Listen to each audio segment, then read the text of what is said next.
क्योंकि भक्ति ज्ञान विरागाप्तो विवेको वर्धितो महान् माया मोह निराश वैष्णवैः क्रियते।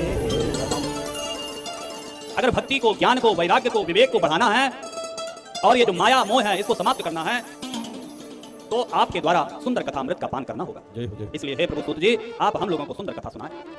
इस घोर कलयुग में, इस कलकाल में जीव प्रायः आसुरी स्वभाव के हो गए हैं। सूत जी महाराज, दो स्वभाव होते हैं, दैवी स्वभाव और आसुरी स्वभाव। दैवी स्वभाव, देवताओं का जो स्वभाव है उसको छोड़कर दुष्टों के स्वभाव वाले हो रहे हैं मनुष्य। इसलिए ऐसा कोई उपाय बताइए, ऐसी कथा सुनाइए जिससे ये जीव शुद्ध दैवी शक्ति संपन्न हो जाए। इह घोरे कलौ प्रायो जीवश्चासुरतां गतः मेधाक्रान्तस्य तस्यैव सोदने किं पराय।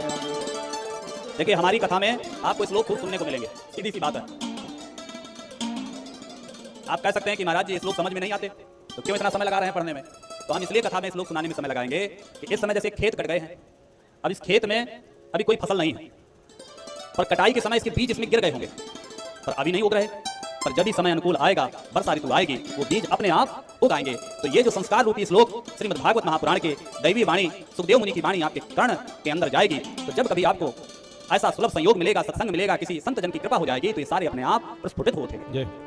कि जिनके श्रवण समुद्र समाना, जिनके श्रवण समुद्र समाना, कथा तुम्हारी सुभग सरनाना, कथा तुम्हारी सुभग सरनाना, हो भरहि निरंतर होए न पूरे, क्या बात।